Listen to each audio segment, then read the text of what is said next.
Hey Aztec fans, this is Aztec Game Time. Tuning you guys in to another segment of Tuesdays with DJ Gay.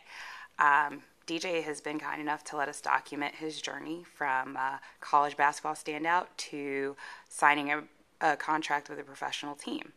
So DJ, it's kind of been a little while since we last spoke. Has there been any new developments in terms of offers or teams or anything?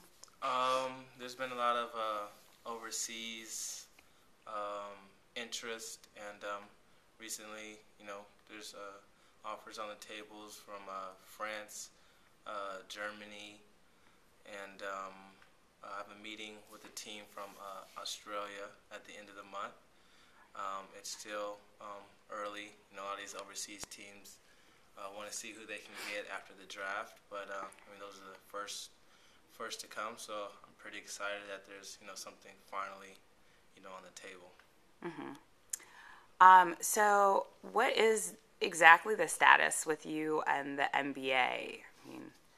With that lockout is really hurting me pretty bad. With the lockout, there's going to be no summer league.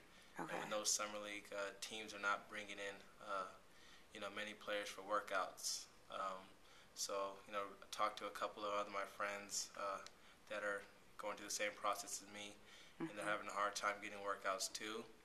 I should have some within the next week and a half, but we'll see what happens. Yeah. So is there actually a lockout going on, or is there's the threat of a lockout, and so everybody's preparing for that? They're preparing. It's not official, but things are going on as if the lockout is going to happen. Now, I know that there's many people have kind of a bad connotation about players, American players going overseas, because obviously going to the NBA is always the goal for many potential professional basketball players. How would you feel about going overseas? Would you embrace it or see it as just another obstacle in your road? I would see it as both. I would love to travel the world and get paid for doing it. Playing basketball, something that I love to do. I think it would just be an opportunity to go see the world and play basketball. So I would definitely embrace it. But I would use it as as an obstacle to get to my ultimate goal, which is to play in the NBA.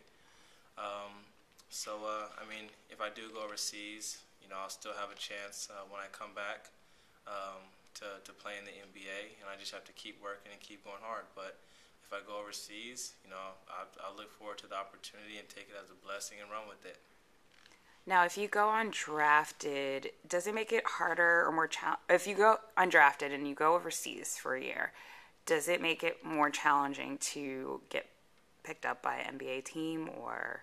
No, not necessarily.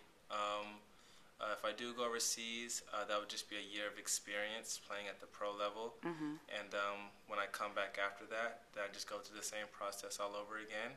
Okay. And try and make it to the NBA. So it's not necessarily kind of an out of sight, out of mind kind of deal? No, not at all. They still have scouts and people out there looking at players for the NBA.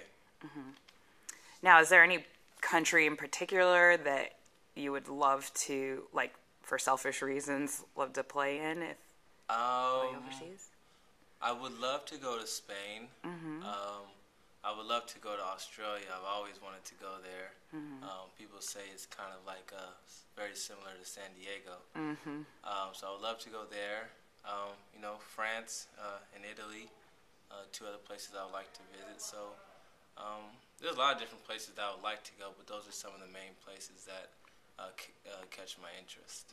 Cool. Yeah, and the great thing about Europe is that the countries are so close together. You Right. can just travel via train. It's amazing. So I saw on Facebook on your fan page that you had a workout with a team in China last week, I believe. How did that go? The team from China came down to work some players out, and I was one of the players. It went real well. Coaches seem to like me. I should find out within the next week or so if they have any interest or if they're if they like me or not. So we'll see what happens. How many other players were practicing or working out with you? There's about 10 of us. Okay. So is it people of all different positions, not just Right, all they're guards? bigs and guards. Okay. Yep. Awesome. Okay, and how is your training going so far? Are you still doing 2-a-days? Is it still like super challenging, or you adjusting? It's still challenging when Yeah. when you start feeling your training starting to get easier. You always want to make it harder.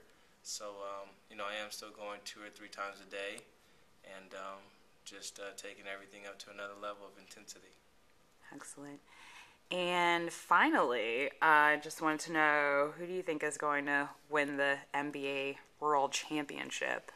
I want Dallas to win, but it looks like Miami just has way too many horses for them. So, Yeah. we'll see. I just hope it goes 7 games, hoping for a good series. Yeah, definitely. I kind of want Jason Kidd to win, but I don't think he's going to win it this year. All right, DJ, well, thank you for taking the time out to speak with us. And Aztec fans, stay tuned for another installment of Tuesdays with DJ Gay. See you later. Bye.